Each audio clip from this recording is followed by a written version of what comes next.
नमस्ते दोस्तों, mister mic show में आप सभी का स्वागत है। समय हो गया है रात के 11:30। तो दोस्तों, आज की वीडियो में एक ऐसी सच्ची घटना जो आपको रूस की बर्फीली घाटियों में ले जाएगी। ये कहानी है उन नोट ट्रैकर्स की जिनका सफर रोमांच से शुरू हुआ और मौत पर खत्म हुआ। ये है ड्याटलोव्स पास मिस्ट्री। साल था 1959। जनवरी की ठंडी हवाएं रूस के उरल पर्वतों में गूंज रही थी। वहां की बर्फीली चोटियां, घने जंगल और बर्फ से ढकी घाटियां इतनी डरावनी लगती थी कि कोई अकेला वहां जाने की हिम्मत ना करे। लेकिन इस बार 9 साहसी ट्रैकर्स उस इलाके को फतह करने निकले थे। उनका लीडर था इगोर एलेस्केविच डायलोव। उम्र सिर्फ 23 साल, लंबा, स्मार्ट, यूनिवर्सिटी का इंजीनियरिंग स्टूडेंट और बेहद अनुभवी हाइकर। उसके दोस्त उसे भरोसेमंद मानते थे। इगोर हमेशा मुस्कुराता और हर हालत में टीम को संभाल लेता था। तो दोस्तों, इस ट्रैकिंग में इगोर के साथ थे जीना कोल्मोगोरवा, जो सिर्फ 22 साल की एक लड़की, बेहद जिंदा दिल और हंसमुख लड़की थी। उसकी डायरी में हमेशा छोटी छोटी खुशियों का जिक्र होता था। और दूसरी है ल्यूडमिला डुबिनिना, जो 19 साल की सबसे छोटी, थोड़ी गंभीर स्वभाव की लड़की थी, लेकिन अपने दोस्तों के लिए बेहद केयरिंग थी। और इसके बाद हैं 2 भाई, यूरी डोरोशको और जॉर्जी क्रेनवोशिको। दोनों सबसे मजाकिया और शरारती, हमेशा माहौल हल्के करने वाले लड़के थे। और इसके बाद है रुस्तम स्लोबोडिन, जो शांति से काम करने वाला लेकिन हिम्मती लड़का था। और इसके बाद है निकोलाई थिबो, जो सबसे मौजूद और भरोसेमंद दोस्त था। और इसके बाद है अलेक्जेंडर कोलेवातोव, जो एक शांत और बुद्धिमान लड़का था।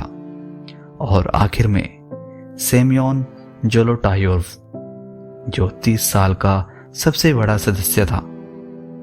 दूसरों से अलग, थोड़ा रहस्यमयी, लेकिन बहुत अनुभवी था।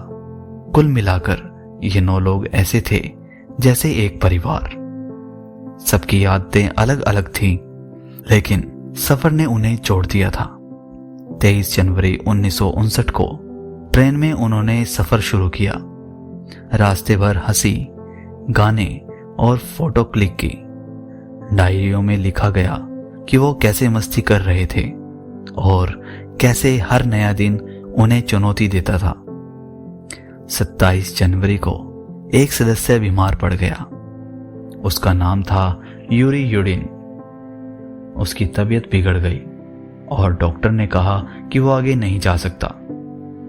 यूरी को वापस लौटना पड़ा। शायद किस्मत ने उसी दिन उसका जीवन बचा लिया, क्योंकि वही अकेला इंसान था जो इस सफर से जिंदा लौटा। बाकी 9 लोग आगे बढ़ते रहे। 31 जनवरी को उन्होंने आखिरी बार डायरियों और कैमरों में अपनी यादें दर्ज की। और फिर आया 1 फरवरी 1959, वो रात जब सब कुछ बदल गया। 1 फरवरी 1959 की रात, उरल पहाड़ों की चोटी पर बर्फ से ढकी एक ढलान और वहां बसा हुआ उनका एक छोटा सा टेंट। लेकिन उस टेंट के अंदर क्या हुआ होगा, ये सवाल आज भी अनसुलझा है। 3 फरवरी को जब उनके लौटने की तारीख बीत गई और कोई खबर नहीं मिली, तो खोजी अभियान शुरू हुआ। हफ्तों तक बर्फीले तूफान और बर्फ से ढकी घाटियों में सर्च टीमें भटकती रही। और आखिरकार 26 फरवरी को बचाव दल को उनका टेंट मिल गया। लेकिन उस टेंट का नजारा किसी भी इंसान की रूह कपा देने के लिए काफी था। टेंट बर्फ में आधा दबा हुआ था। उसका कपड़ा अंदर से फाड़ा गया था, जैसे किसी ने जान बचाने के लिए हड़बड़ी में बाहर निकलने की कोशिश की हो। टेंट के अंदर उनका सामान रखा था, कपड़े, जूते, खाना, कैमरे, सब कुछ सलीके से था। लेकिन अजीब यह था कि जूते और गर्म कपड़े अंदर ही रह गए थे। मतलब वो सब अचानक इतने डरे कि बिना जूते पहने, बिना कोट ओढ़े बर्फ में निकल पड़े। अब सोचिए, -25 से 30 डिग्री तापमान, बिना जूतों और कपड़ों के कोई बाहर क्यों भागेगा? खोजी दल ने टेंट से दूर एक पगडंडी देखी। उन पैरों के निशान बर्फ में जमे हुए थे। कुछ पैरों में जूते नहीं थे, सिर्फ मोजे, और कुछ के तो नंगे पैरों के निशान थे।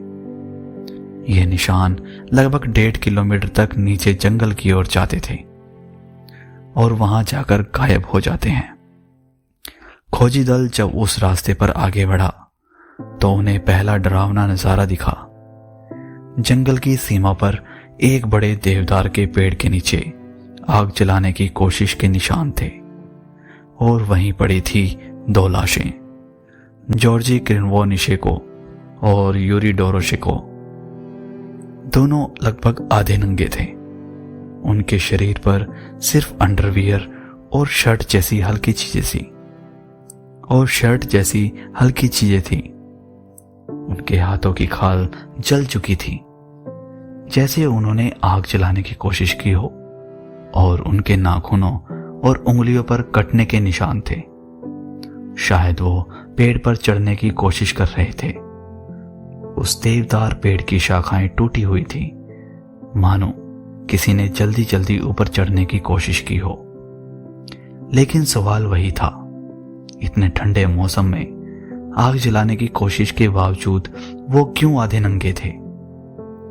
थोड़ी दूर पेड़ और टेंट के बीच जमीन पर मिली इगोर डायलोव की लाश। वो बर्फ में चेहरा नीचे किए पड़ा था, जैसे टेंट की ओर लौटने की कोशिश में गिर पड़ा हो। उसके पास थोड़े से कपड़े थे, लेकिन जूते नहीं थे। उससे आगे कुछ दूरी पर मिला रुस्तम स्लोबोडिन, जिसके सिर पर गहरी चोट थी, लेकिन ऐसा लग रहा था जैसे वह भी टेंट लौटने की कोशिश कर रहा था।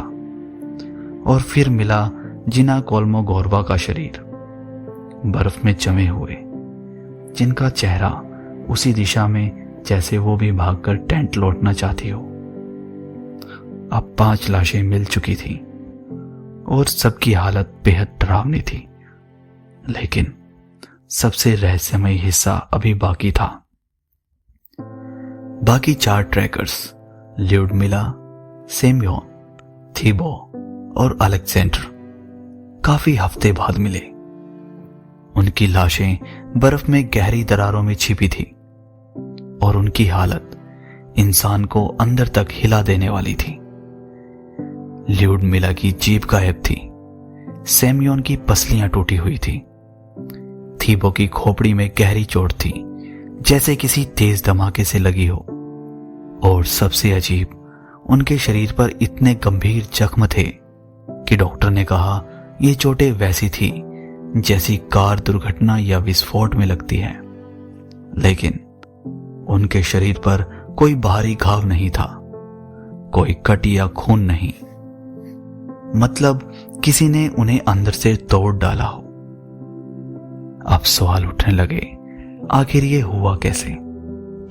क्यों 9 अनुभवी हाइकर्स अचानक टेंट से बाहर भागे? क्यों कुछ आधे नंगे थे? क्यों किसी की जीभ गायब थी, किसी की पसलियां टूटी थी, और क्यों उनके कपड़ों में रेडिएशन मिला? जवाब किसी के पास नहीं था, लेकिन थ्योरीज बहुत थी। 1959 की उस ठंडी रात में क्या हुआ था? खोजी टीम और मेडिकल रिपोर्ट्स ने सवाल तो खड़े कर दिए, लेकिन जवाब आज तक नहीं मिला। फिर शुरू हुई अटकलों की बरसात, और हर थ्योरी सुनने के बाद लगता है कि यही सच होगा, लेकिन फिर अगले ही पल सब उलट जाता है। दोस्तों, ऐसे ही कई थ्योरियां घड़ी गई। अब पहली थ्योरी क्या कहती है? सबसे पहले और सबसे सामान्य थ्योरी थी हिमस्खलन की। कहा गया कि शायद रात में बर्फ की भारी चट्टान टेंट पर गिरने वाली थी। डर के मारे सबने टेंट को अंदर से फाड़ा और भागे। लेकिन इस थ्योरी में कई कमियां थी। टेंट जिस जगह था वहां ढलान बहुत कम थी, इतने कम कि हिमस्खलन हो ही नहीं सकता। टेंट के आसपास बर्फ में हिमस्खलन का कोई निशान नहीं मिला। और सबसे बड़ी बात, अगर सच में हिमस्खलन हुआ होता तो टेंट पूरी तरह दब चुका होता, जबकि टेंट आधा ही बर्फ में धंसा मिला। तो क्या हिमस्खलन वाली थ्योरी सच थी? शायद नहीं। तो देखते हैं दूसरी थ्योरी के बारे में। उस समय सोवियत यूनियन अपने गुप्त सैन्य प्रयोगों के लिए कुख्यात था। कुछ गवाहों ने कहा कि 1959 में उसी इलाके में रात को आसमान में चमकती अजीबोगरीब रोशनी देखी गई थी। क्या ये फ्लेयर थे या कोई बम टेस्ट? जिन ट्रैकर्स के शरीर पर भयंकर चोटें थीं, वो शायद किसी विस्फोट की शॉक वेव से आई हों, या उनके कपड़ों में मिला रेडिएशन भी इसी ओर इशारा करता है। कुछ रिपोर्ट्स तो कहती हैं कि सरकार ने जल्दी जल्दी केस बंद कर दिया ताकि सच सामने ना आ सके। लेकिन फिर सवाल ये उठता है, अगर ये मिलिट्री टेस्ट था तो 9 लोगों को वहां क्यों मरने दिया गया, और क्यों सबूत छिपाने के लिए इतना झंझट किया गया? अब आती है सबसे डरावनी थ्योरी। खोजी अभियान के दौरान कई लोगों ने कहा कि उन्होंने उस रात आसमान में चमकती गोल आकृतियां देखी। कुछ ने कहा कि वो उड़न तस्तरियां थी। क्या हाइकर्स ने कुछ ऐसा देख लिया था जो उन्हें नहीं देखना चाहिए था? उनकी लाशों पर मिले अजीब चोटें, अंदर की हड्डियां टूटी, लेकिन बाहर कोई घाव नहीं। इस थ्योरी का जिक्र आता है जब पेड़ पर चढ़ने के निशान और हाइकर्स के डायरी नोट्स पढ़े जाते हैं। कहा गया है कि शायद उनका सामना किसी रहस्यमयी बर्फ के आदमी से हुआ। भारी और ताकतवर प्राणी ने हमला किया और इसलिए उनकी पसलियां टूटी, खोपड़ी फटी। लेकिन इस थ्योरी को कमजोर कर देती है एक सच्चाई। वहां किसी जानवर के पंजों के निशान नहीं मिले, ना ही खाने पर कोई हमला हुआ। तो क्या सच में यति था, या ये बस लोगों का डर है? अब इसके बाद एक और थ्योरी है। कुछ लोगों ने कहा कि शायद ट्रैकर्स के बीच में झगड़ा हो गया था। ठंड, थकान और तनाव ने उन्हें एक दूसरे के खिलाफ कर दिया। किसी ने किसी पर हमला किया और फिर सब गड़बड़ा गया।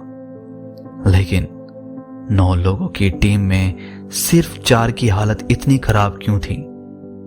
बाकी क्यों आधे नंगे बर्फ में भागे? ये थ्योरी भी अधूरी रह जाती है।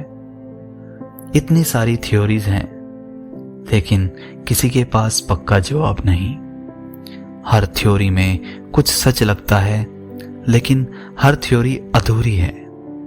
ये रहस्य आज भी उतना ही गहरा है जितना 1959 में था। दोस्तों, लेकिन यह कहानी यहीं खत्म नहीं हुई। सालों तक ये रहस्य दबा रहा, दफन रहा। फिर 2019 में रूस की सरकार ने इस केस को दोबारा खोला। नए एक्सपर्ट्स, नए साइंटिस्ट और मॉडर्न टेक्नोलॉजी के साथ जांच शुरू हुई। नतीजा, उनका कहना था कि असल में स्लैब एवलांच हुआ था, यानी बर्फ का एक बड़ा टुकड़ा धीरे धीरे सरका और टेंट पर आ गिरा। शायद इसी वजह से हाइकर्स डर गए और टेंट फाड़कर बाहर भागे। कुछ ने ठंड में ही दम तोड़ दिया, कुछ पेड़ों से टकराए और कुछ बर्फ के नीचे दब गए। लेकिन सवाल फिर वही, अगर सिर्फ स्लैब एवलांच था तो इतने अजीब घाव, रेडिएशन और जीव के गायब होने जैसी बातें कैसे समझाई जाएं? आज भी कई रिसर्चर्स कहते हैं 2019 की इन्वेस्टिगेशन भी अधूरी है। जवाब देने से ज्यादा सवाल छोड़ गई है। तो दोस्तों सोचिए, 1959 की वो रात, 9 जिंदगियां, एक टेंट और बर्फ से ढकी वो पहाड़ी, क्या वहां सच में कोई प्राकृतिक आपदा हुई, या फिर ये राज सोवियत सरकार ने हमेशा के लिए छुपा दिया, या फिर किसी अनजानी ताकत ने उन्हें अपनी गिरफ्त में ले लिया?